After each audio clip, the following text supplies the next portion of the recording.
You never forget the first time someone tears you down behind your back, especially when it's family.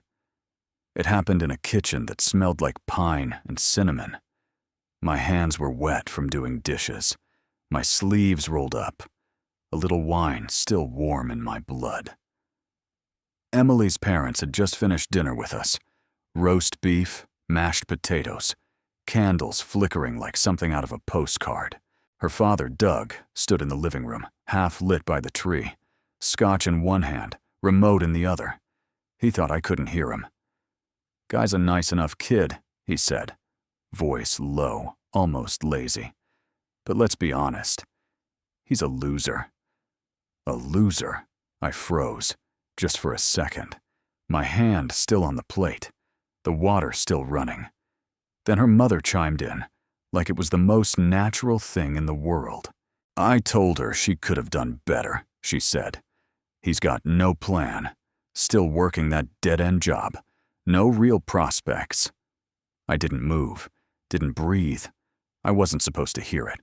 I wasn't meant to. But I did. Every word landed like a slow punch to the ribs. Upstairs, Emily was laughing with her sister, wrapping presents, playing Christmas music. Down here, I was learning the truth. They never saw me as family, just a burden with polite manners. I dried my hands, smiled through the rest of the evening, said goodnight like nothing happened. I didn't tell Emily, not that night, not for a long time. But in that moment, something settled deep inside me. Not anger, not even pain. Resolve. Because I'd been patient. I'd been kind. I never made excuses for where I was in life, only plans to move forward. But from that night on, I wasn't trying to prove anything to anyone anymore. Not to them. Not to anyone. I was just waiting for the right moment. And when it came, I'd let my actions speak louder than anything they ever said. They say weddings bring people together. But ours came with warnings. Not loud, not dramatic, just little things. Glances, hesitations, moments that slid past unnoticed by most, but not by me. We got married in a modest chapel outside town. Nothing fancy, just close friends, family, a simple dress Emily looked perfect in. I wore a navy suit I couldn't really afford but bought anyway, because I wanted to look like the kind of man who deserved her. Everyone smiled that day, but not all smiles are the same. Doug shook my hand a little too hard, held on a little too long. "Take care of her," he said, like it was a dare, not advice. Linda kissed my cheek with lips that felt cold, stiff, like they were sealing a deal she didn't agree to. They showed up late to the rehearsal dinner, left early from the reception, and in every photo I've seen since, they're smiling with their mouths, but not their eyes. But the real warning came from her cousin, Rachel. We'd barely spoken before, just polite small talk at birthdays and barbecues. But that night, just after the cake was cut, she pulled me aside near the coat room. Her voice was quiet, her eyes sharp. "They're never going to like you," she said. "Not really. Not unless you become exactly what they wanted for her." I laughed it off, nervous. "What's that supposed to mean?" She shrugged. "You're kind, you're loyal, but you're not polished. Not part of their world. And Doug? He doesn't believe in second chances. He believes in control." She squeezed my shoulder and walked away before I could say anything. I stood there for a while, holding my glass, trying to make sense of what she'd said. I looked back toward the dance floor, where Emily was spinning barefoot, laughing with her friends, her hair wild, her smile real. I told myself none of it mattered, that what Rachel said didn't change anything. But somewhere deep inside, I knew. This wasn't just a marriage between two people. It was the start of a quiet war I hadn't signed up for, and I had no idea how far they'd go to make sure I lost. It started with a phone call at 7:42 on a Tuesday morning. I was still half asleep, coffee in hand, watching the sunrise through our apartment window. Emily was already at work. I didn't recognize the number, but I answered anyway. "Hi, this is Marlene from First Way Financial," the voice chirped. "I'm calling to confirm the upcoming payment for the Randall property consolidation loan." I blinked. "I'm sorry. The what?" "The consolidation loan," she repeated. "Co-signed by Nathan Carter and Douglas Randall. Your first payment is scheduled for the 15th. My stomach dropped. "I never signed for any loan," I said. "And I don't know what that is." She paused. "Is this not Nathan Carter?" "It is." She hesitated. "Then I suggest you check with Mr. Randall. You're listed as a secondary on a $42,000 consolidation for multiple credit lines. It was filed 4 months ago." I hung up, heart pounding. Doug. It didn't make sense until it did. Until I remembered the financial documents I'd helped him scan months earlier at his house. He'd asked me for help with the printer, said something about mortgage paperwork. I didn't think twice. He handed me a stack, asked me to sign 1 page, just as a witness. Said it was a formality. I didn't read it. I trusted him. That trust had a price. I confronted Emily first. She was stunned. Said she didn't know anything about it, and I believed her. But when she called her dad, I could hear the shift in her voice halfway through the call. And when she hung up, she said only 3 words. "He's not sorry." Turns out Doug had racked up debt, credit cards, a failed investment, even a defaulted car loan from years back. And when the walls started closing in, he looked for a way out. He found one. Me. He used my good credit, my name, my silence. And no one said a thing. Not Linda. Not Emily's brother. Not even Emily until that morning. It was a secret they lived with, a weight they chose to carry, and let me carry too, without ever asking. That was the moment things shifted. Not with anger, but with clarity. They didn't respect me. They used me. And they assumed I'd just take it, because I was the quiet one, the agreeable one, the loser with kind eyes. They were wrong. It was a Sunday. Emily and I had been invited over for dinner. Nothing special. Just one of those routine evenings her parents insisted on hosting every few weeks. Roast chicken, overcooked green beans, wine.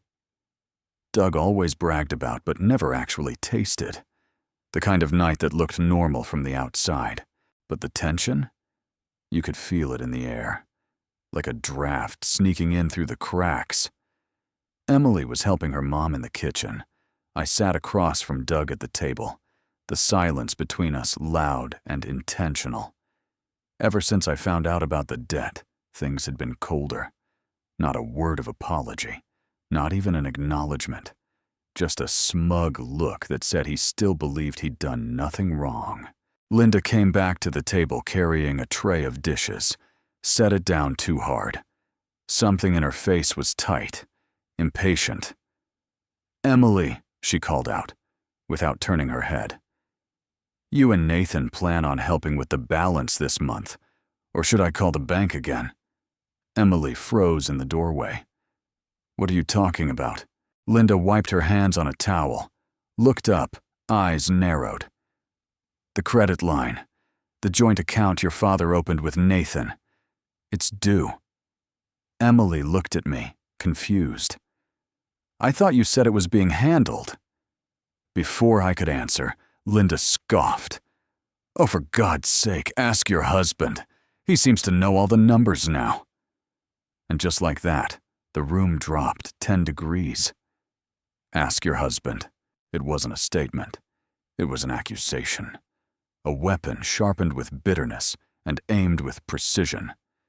She said it like I was the one keeping secrets. Like I was the one who created the mess they were drowning in. Emily sat down slowly, "What's going on?" she asked me quietly.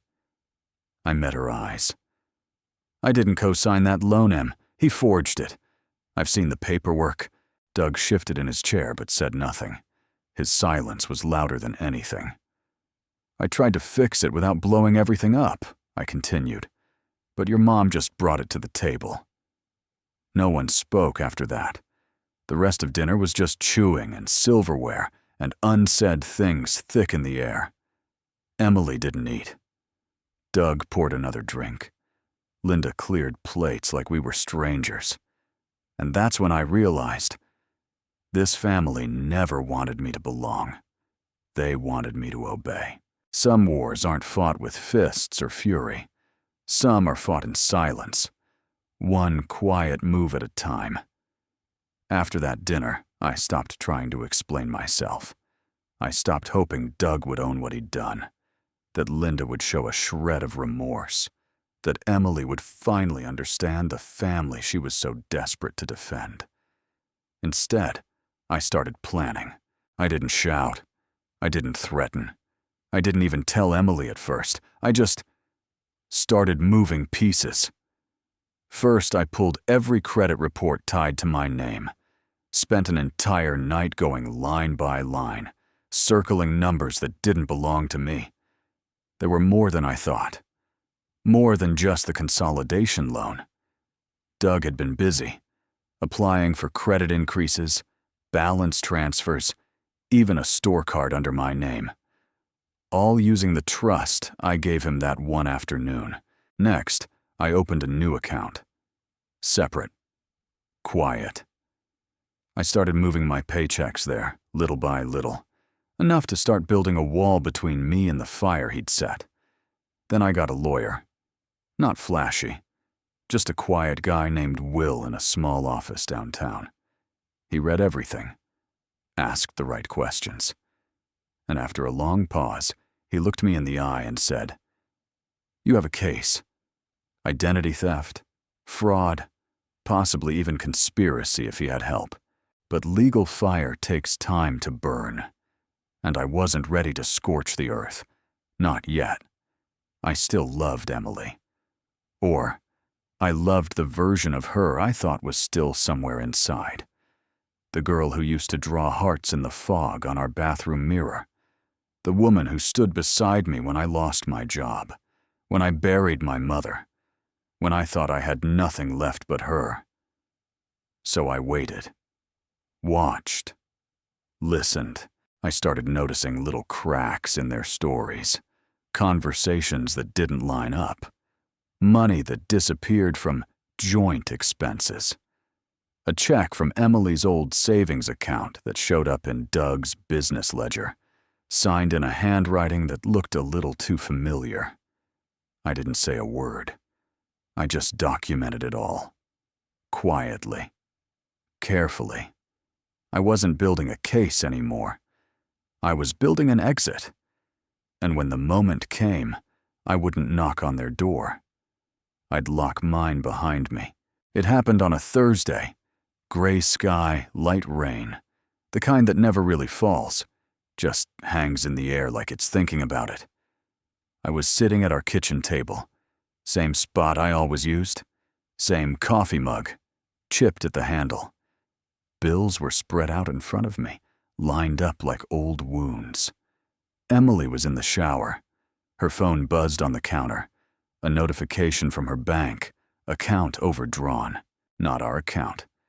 Hera and I didn't touch it. Didn't snoop. I didn't need to. I already knew. They were draining her too now. Doug, probably. Maybe Linda. Maybe both. Always another story. Always another reason. The business is struggling. The taxes came in high. The investment didn't pan out. And Emily, for all her strength, still couldn't say no to the people who raised her. That's when I made the decision. I wrote the check that afternoon, sat in silence, filled it out slowly, deliberately. $42,000, the full amount of the forged loan, down to the last cent. Not because I owed it, but because I was done letting this be the rope tied around our necks. I slid it into an envelope. No note, no return address. Just their last name written in block letters. Randall. When Emily got home, she found me in the garage, sanding down an old table. She asked what I was working on. I said, "Just finishing something." And I meant it.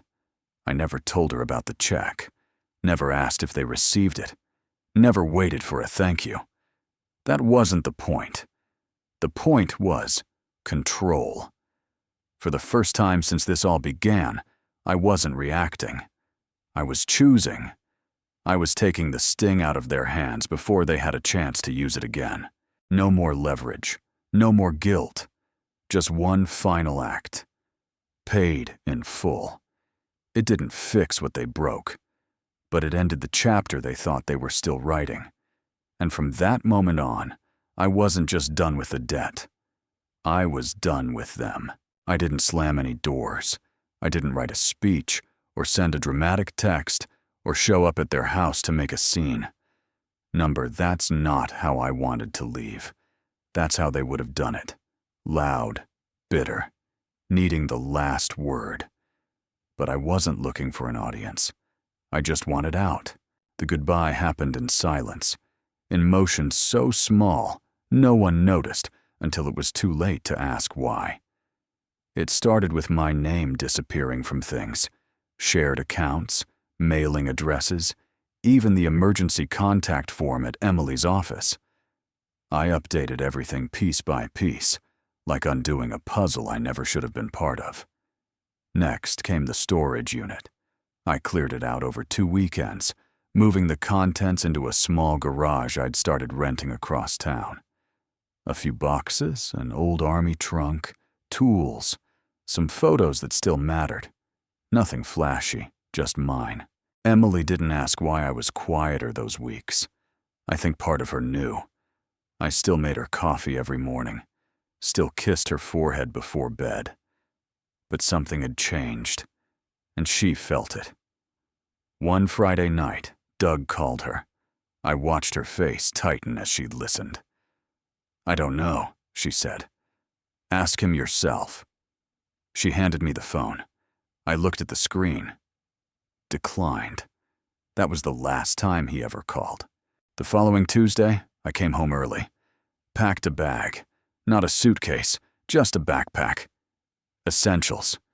I left my ring on the kitchen table. No note, no goodbye. What was there left to say? I'd given everything I had to that family. My patience, my trust, my name. They repaid it with suspicion, control, and silence when I needed support the most. So I returned the silence, not out of spite, out of peace. That night, I checked into a short-term rental on the edge of town. Small place, clean, quiet. I slept without dreaming. And in the morning, I didn't feel guilt. I felt air in my lungs, for the first time in years. I was breathing on my own. The strange thing about walking away is how quiet it is afterward. You expect noise, calls, messages, slamming doors in your mind. But for me, there was none of that. Just quiet. Like I'd stepped out of a storm and into a room no one else remembered existed. Emily didn't call the first day, not the second either. I figured maybe she thought I was cooling off, that I'd come back with flowers and an apology for being the problem. That's how it always worked in her family. The ones who cause the harm wait for the ones they hurt to apologize. But I didn't reach out. And by day 5, she finally did. A single text. "Where are you?" I didn't answer, because I knew what she was really asking wasn't about location. It was about intention. Where was I? With her. Where was I? In this marriage. I stayed silent. A week later, I got an email. No subject line, just words. "You should have said something. I didn't know how bad it got." That line stuck with me. Not because it was untrue, but because it was. She knew. Maybe not every detail, but enough. Enough to feel the weight shifting.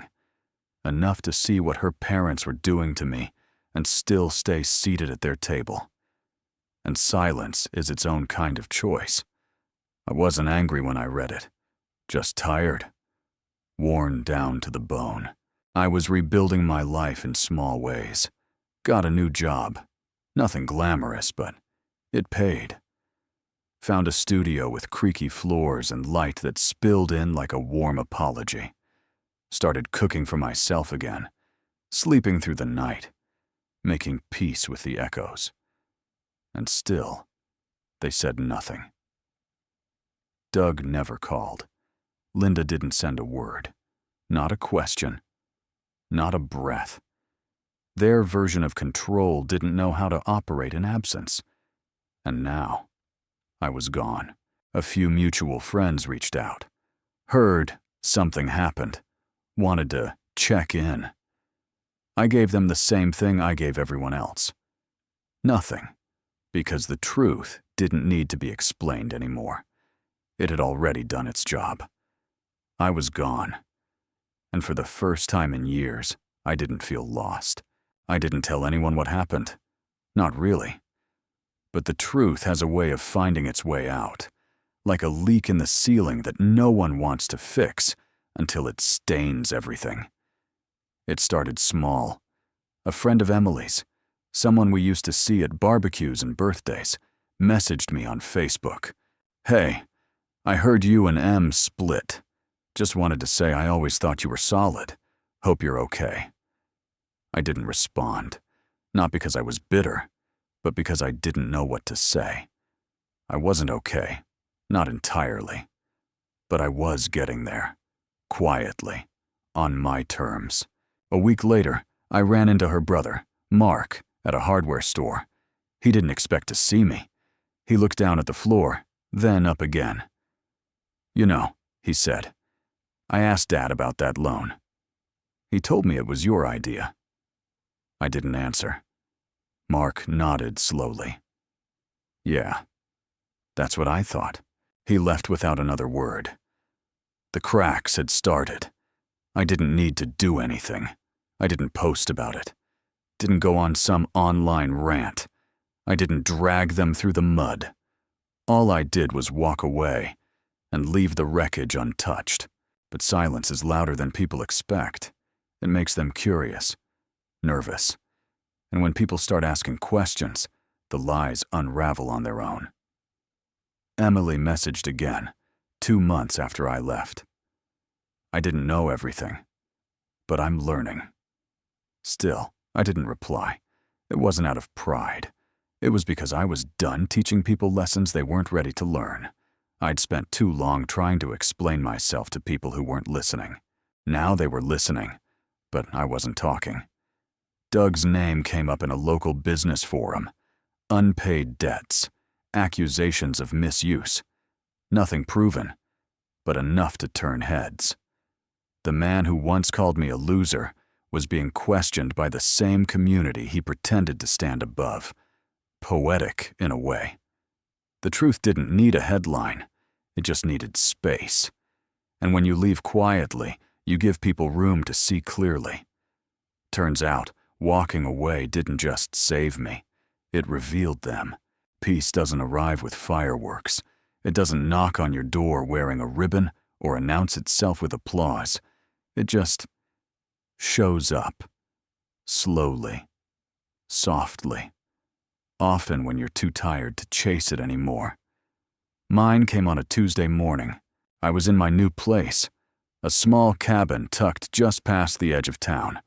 No traffic, no neighbors, just trees, wind, and the sound of the world breathing.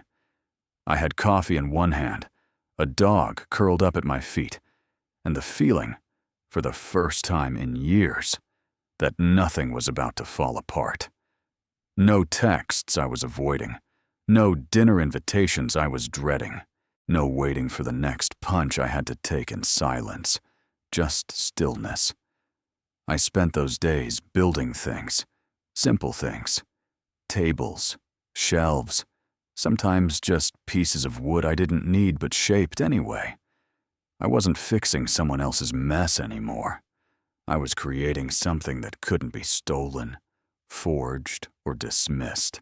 It wasn't about revenge. That was never the point. It was about dignity, about reclaiming the parts of myself I'd handed over in bits, for approval, for acceptance, for love I thought was real. Emily never messaged again. Doug's voice became a ghost I hadn't heard in over a year, and Linda's name faded like dust off an old photograph. I didn't chase closure. I didn't need it. Sometimes walking away is the answer, not because you're weak, but because you finally realized your strength doesn't belong in rooms that punish your presence. One afternoon, I got a letter from a woman I didn't know. She said she was going through something similar, a family that treated her like furniture in her own life. She wrote, "Reading what happened to you made me feel like I wasn't crazy. Thank you." I pinned that letter above my workbench. It reminded me that even quiet exits can echo. These days, I don't think much about the past. Not with anger, not with regret. I think about where I am now, the air, the light, the silence, and I understand something I never did before. Peace isn't something you wait for. It's something you build. One quiet day at a time.